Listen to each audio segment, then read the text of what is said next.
In this newscast, His Lordship Michael Bibi, Bishop of Boya, pays pastoral visit to Boya Diocesan Priest in the USA, where he officiated a mass at St. Isidore and Maria Parish, Glastonbury, Connecticut. Also, Southwest Development Authority, SOWEDA, says it has recorded an excellent execution of its 2024 budget after examining management reports for the year 2024. The board had its 52nd ordinary board meeting this Friday here in Boya. And today is World Refugee Day. This year's theme focuses on consolidating the relationship with refugees in their host communities. These are just our headlines. The details on the stories and more in the minutes ahead. Stay tuned.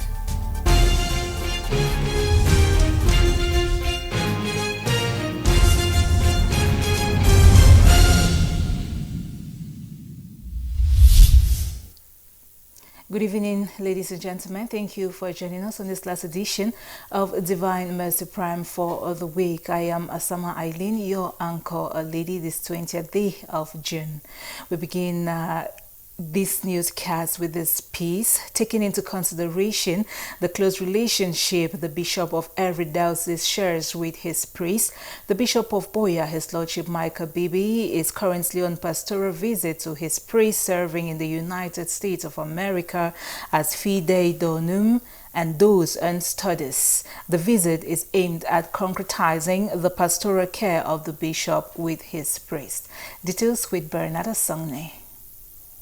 As a display and show of pastoral charity of the bishop towards his priests, which is clearly articulated in the decree on the ministry and life of priests, Presbyterorum Ordinis, with its emphasis on the communion and relationship between bishops and their priests, the Bishop of the Diocese of Boya, His Lordship Michael Bibi, is currently on pastoral visit to his priest on Fide Donum and for studies in the United States of America. During this period of shared faith and strengthening between the bishop and his priest, it will include a moment of careful listening and dialogue with his priest to ensure that all is in proper balance. In the course of his visit, which is ongoing, the bishop celebrated on Sunday the solemnity of the Blessed Trinity with the Christians of St. Isidore and Maria Parish in Glastonbury, Connecticut, where he spoke of the divine mission of the Trinity. According to what the church teaches us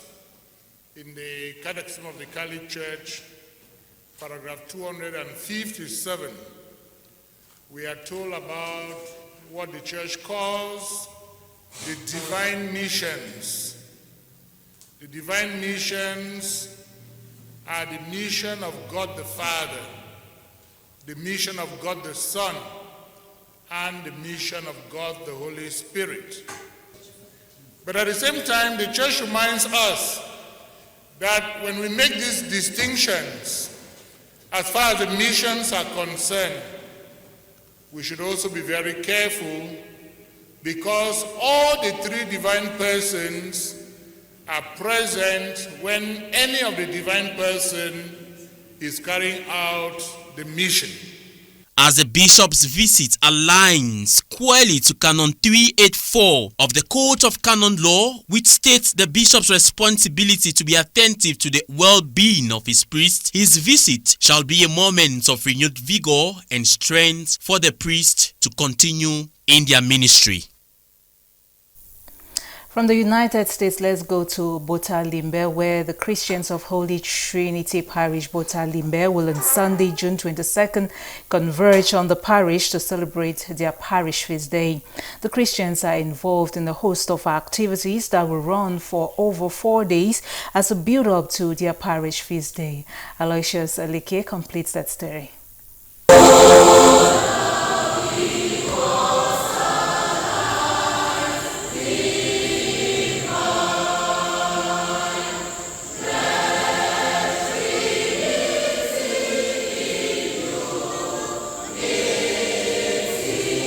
Just a week after the Universal Church celebrated the Holy Trinity Sunday with the doctrine of three persons, God the Father, God the Son, and God the Holy Spirit, three persons in one God, all carrying out their distinct functions, Christians of Holy Trinity Parish, Bota Limbe, are gearing up activities towards the parish feast day, which will be celebrated on Sunday, the 22nd of June at the parish. Week-long activities for the feast day opened on Thursday, 19th of June with Bible quiz, singing competition and debate on the topic social media, blessings or curse, pitting St. Michael, St. Therese and St. Joseph mission stations against St. Paul, St. Peter and Paul and Seat of Wisdom. Today, Friday, the 20th of June 2025, the parishioners are involved in traditional dance, games such as tug of war, chair dance, egg race, amongst others. These will be followed by a marathon tomorrow at the parish, and the activities crowning the parish feast day will take place on Sunday, 22nd of June, beginning with Holy Mass at the parish. The Christians will then engage in march past according to gospel sharing groups and small Christian communities, gala march and award of prizes. Happy feast day to all the priests and parishioners of the Holy Trinity Parish, Bota and Limbe.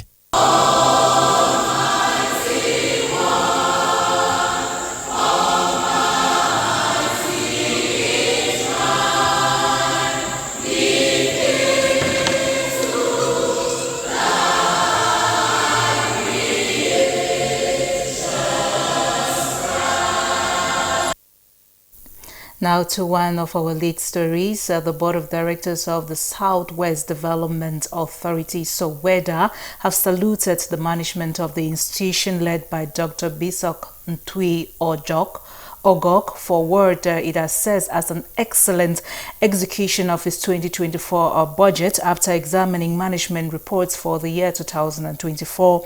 The rating was made at the end of the 52nd Ordinary Board meeting session of the Southwest Development Authority, SOWEDA, in Boya, this June 2025. Details with Magdalene Windo, who covered the event. The 52nd Ordinary Session of the Southwest Development Authority, SOWEDA, brought together board directors to examine management reports for the 2024 financial year. Emerging from the meeting, the board chairperson of SOWEDA, Ediaga Apande Herbert, after examining reports, the board applauded management for a good execution rate of resources despite the late coming of a great percentage of income in 2024. 70% of all income realized was executed, but that has to be put in context. I think there's something to justify what appears to be a low execution. Most of the budget that was mobilized was towards the end of the year. Whatever subvention we receive from Yaoundé comes towards the tail end of the year, so it's difficult, to realize all of that. But obviously, as we speak, the rest of the 30% has been realized within the year 2025. The board meeting was dedicated to the examination of the execution of 2024 budget. Reports presented indicated that in 2024, SOWEDA mobilized resources worth over 5 billion francs. I think what's most important here is to look at the amount of income that was mobilized. Budgeted in 2024, 5 billion, 200 million. And at the end of the day, we mobilized 5 billion, 100 million, making a percentage realization of about 99%, which I think is very good. For a long time, we haven't had that. In these lights, the board chairperson and board of directors expressed satisfaction with the quality of work the management of SOWEDA used the resources to execute in 2024. Expanding the scope of SOWEDA's partnership will result in an increase in resources and help it overcome difficult situations, especially in the face of dwindling state subvention. This moment accompanying the state in local development, and we are called upon to work not only with the region, but with the local governments. Yes, and of course, we are working with them. We want to have MOUs, especially when it comes to the road works. That we have road equipment. I want to put this road equipment, at the disposal of all the councils, so that we can make their roads passable all year round. The strong recommendation today was for management to create a unit specialized in sourcing for income from within and from without the country. That will be used to finance the program of Soweto, development program of Soweto. Despite the positive notes, the board chairperson encouraged the management of the institution to seek more partnerships and collaboration platforms to mobilize more resources.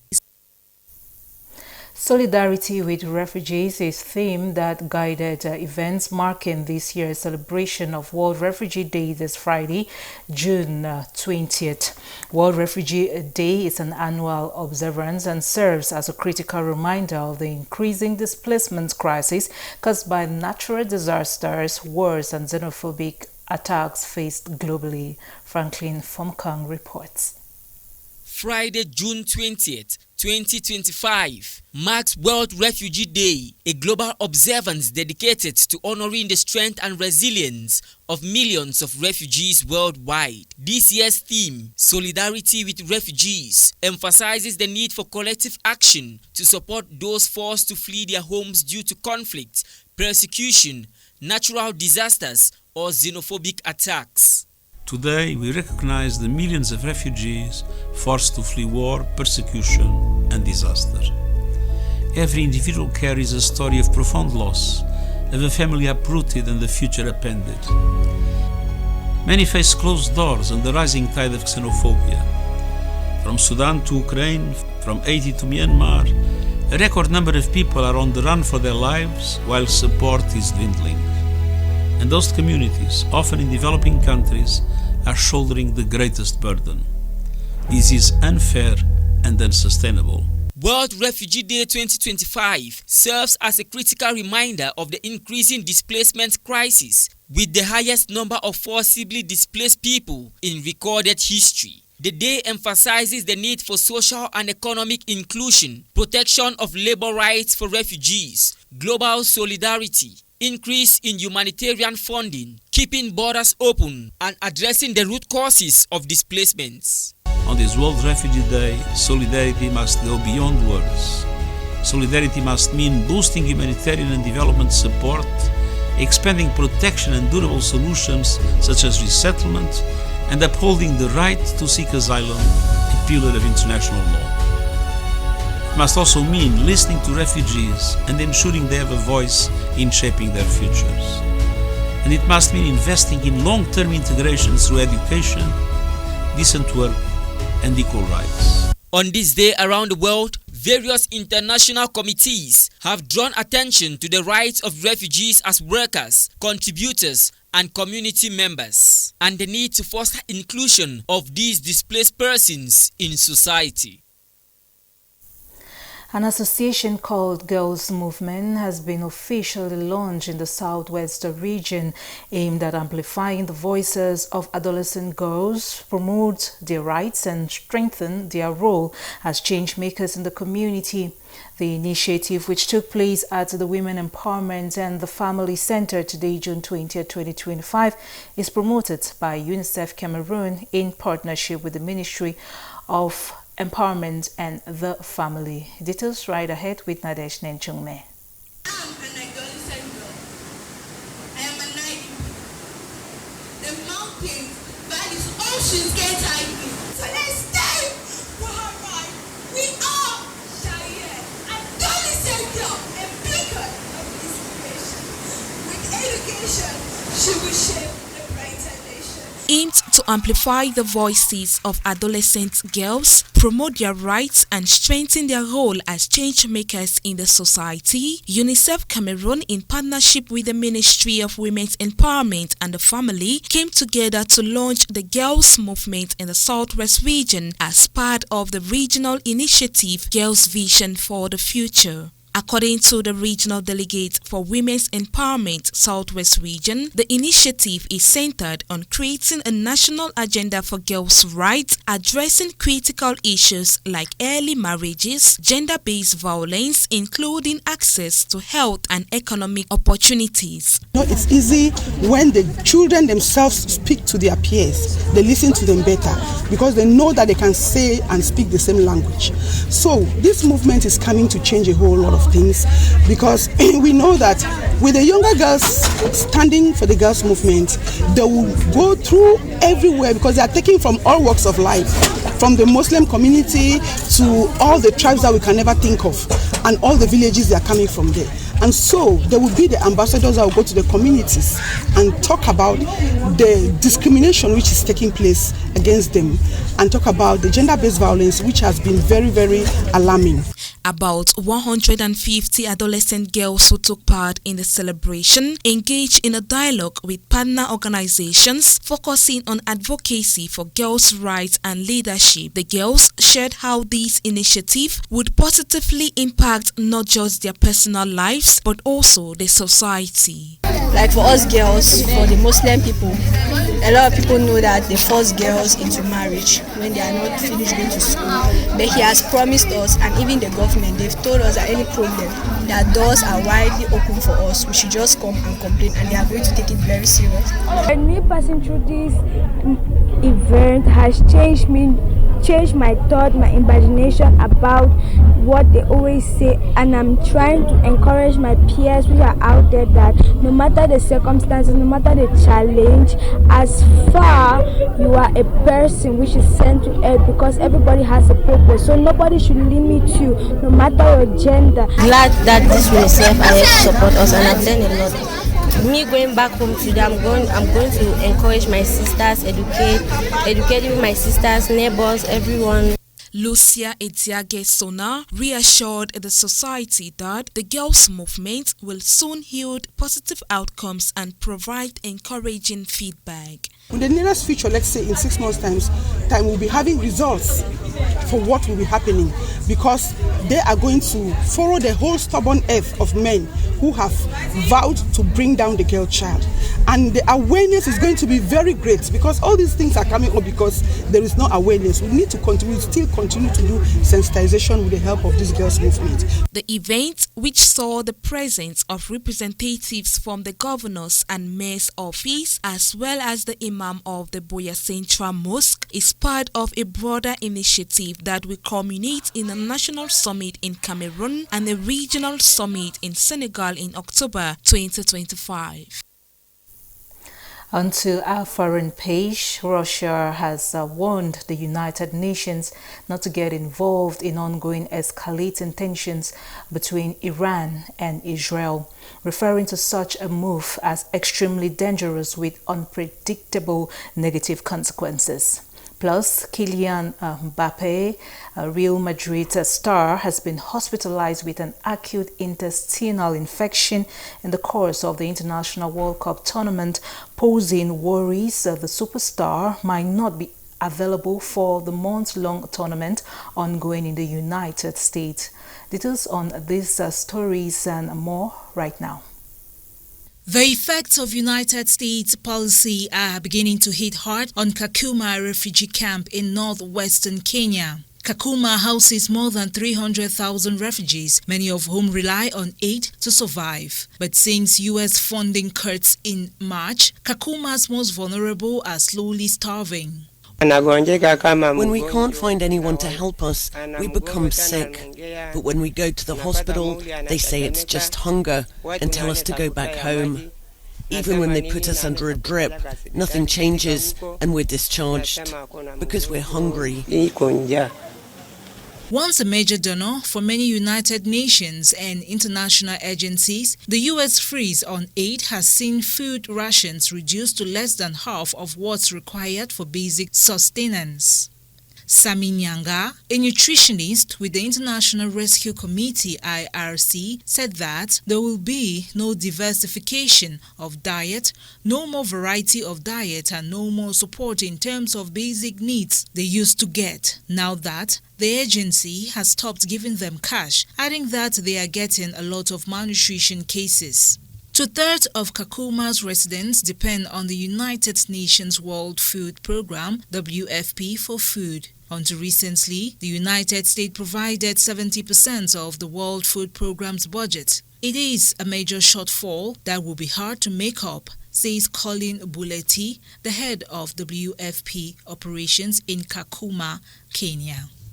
Come August, we are likely to see a more difficult scenario. If WFP doesn't receive any funding between now and then, it means only a fraction of the refugees will be able to get assistance.